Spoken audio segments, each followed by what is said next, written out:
বন্ধু বান্ধৱীসকল, ডিঙিত বিষ হোৱা বা খচখচনি হোৱা তেতিয়া হ'ব পাৰে যেতিয়া আমি ঘৰৰ পৰা ক'ৰবালৈ ওলাই যাওঁ, মানে ফুৰিবলৈ যাওঁ। তেতিয়া বায়ুমণ্ডলৰ যি সাল সলনি হয়, তাত থকা ধূলি মাকতি যেতিয়া আমাৰ ডিঙিত সোমাই পৰে আৰু সেই বেক্টেৰিয়াৰ জৰিয়তে আমাৰ ডিঙিত বিষ হ'ব পাৰে বা খচখচনি হ'ব পাৰে। বন্ধু বান্ধৱীসকল, ইয়াৰ উপৰি অন্যান্য কাৰণতো ডিঙিত বিষ বা খচখচনি হ'ব পাৰে। নমস্কাৰ বন্ধুসকল, পুনৰ এটা নতুন ভিডিঅ'লৈ আপোনালোকক স্বাগতম জনালোঁ। বন্ধু বান্ধৱীসকল, ডিঙিত হোৱা বিষ বা খচখচনি এটা আমনিদায়ক সমস্যা, আৰু যদিহে আপোনালোকৰো মাজে সময়ে এই সমস্যাটো হৈ থাকে বা বৰ্তমান সময়ত যদি হৈ আছে, তেতিয়াহ'লে ভিডিঅ'টো সম্পূৰ্ণ চাব। মই আজি আপোনালোকক কেইটামান ঘৰুৱা উপায় দিম, যিকেইটা ব্যৱহাৰ কৰি আপুনি ঘৰতেই ডিঙিত হোৱা বিষ বা খচখচনি এনেধৰণৰ সমস্যাৰ পৰা হাত সাৰিব পাৰিব।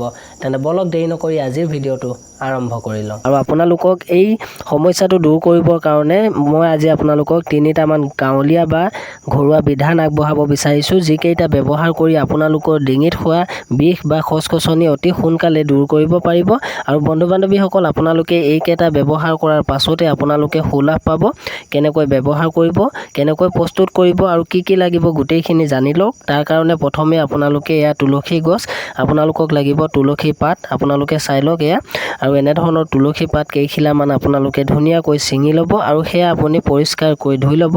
আৰু আপোনালোকে যিখিনি তুলসী পাত ছিঙিছে সেইখিনি পৰাপক্ষত ক'লা তুলসী হ'লে ভাল। আৰু বন্ধু বান্ধৱীসকল, আপোনালোকে এই তুলসী পাত খিনি ধুনীয়াকৈ পৰিষ্কাৰ কৰি লোৱাৰ পিছত পানী অলপত উতলাব। তাৰ লগত আপোনালোকে ইয়াত কেঁচা হালধি আপোনালোকৰ বাৰীত আছে যদি দিব পাৰে, আৰু যদিহে নাই তেতিয়াহ'লে আপোনালোকে শুকান হালধি গুড়ি কৰি বা আপোনালোকে ভাল উন্নত মানৰ যিটো হালধি পোৱা যায়, সেয়া হালধিও আপোনালোকে ইয়াত দিব পাৰে। আৰু হালধি লগতে তুলসীৰ পাত আপুনি যদি উতলাই যিখিনি পানী আপুনি পাব, সেই পানীৰে যদি দিনটোত 3 পৰা 4 বাৰ মুখখন কুলকুলি কৰিব পাৰে, তেতিয়া আপোনালোকৰ ডিঙিত হোৱা বিষ বা ডিঙিত হোৱা খচখচনি সমস্যাৰ পৰা আঁতৰত থাকিব পাৰে। তাৰোপৰি বন্ধু বান্ধৱীসকল, আপোনালোকে কেইটামান বিশেষ বস্তু খাব লাগে, যিকেইটাৰ বিষয়ে মই আপোনালোকক এই ভিডিঅ'টোতে ক'বলৈ চেষ্টা কৰিম। বন্ধু বান্ধৱীসকল, এয়া হৈছে শুকান হালধি। হালধিয়ে আমাৰ শৰীৰৰ কাৰণে যথেষ্টখিনি উপাদান আগবঢ়ায়। গতিকে আমি হালধিক অকল শাক বা আঞ্জাতে নহয়, আমি বহুতো ক্ষেত্ৰত আমি ইয়াক ব্যৱহাৰ কৰিব পাৰোঁ। তাৰপিছত বন্ধু বান্ধৱীসকল, আপোনালোকক লাগিব আদা। আপোনালোকে অলপমান আদা আনিব আৰু ধুনীয়াকৈ আপোনালোকে সেইটো ৰ'দত শুকুৱাই ল'ব। কেইদিনমান সময় শুকুৱাব লাগিব। তাৰপিছত আপোনালোকে গুড়ি কৰি ল'ব। আপোনালোকে এই আদাখিনি গুড়ি কৰি লোৱাৰ পিছত ইয়াৰ যিটো পাউডাৰ আপুনি পাব, তাৰ এচামুচ পাউডাৰ লগত আপোনালোকে মৌজোল মিহলাই যদি এটা পেষ্ট বনাই ল'ব আৰু সেইটো মুখৰ ভিতৰত ৰাখি চুপি থাকিব। আপুনি যিমান সময় পাৰে চুপিবলৈ চেষ্টা কৰিব, কিন্তু একেবাৰে খাই দিব নালাগে, কাৰণ তাৰ যিটো ৰস হয় এইটো লাহে লাহে ডিঙিৰেদি নিগৰি যাব লাগে। তেতিয়া আপোনাৰ ডিঙিত হোৱা বিষ বা খচখচনি দূৰ হয়। বন্ধু বান্ধৱীসকল, তাৰপিছত আপোনালোকে আদাৰ টুকুৰাটো এনেকৈ পাতলীয়াকৈ কাটি ল'ব পাৰে। এই পাতলীয়াকৈ আদাটো কাটাৰ পিছত আপোনালোকে ইয়াৰ ওপৰত অকণমান নিমখ সানি ল'ব। মই আপোনালোকক দেখুৱাই দিম।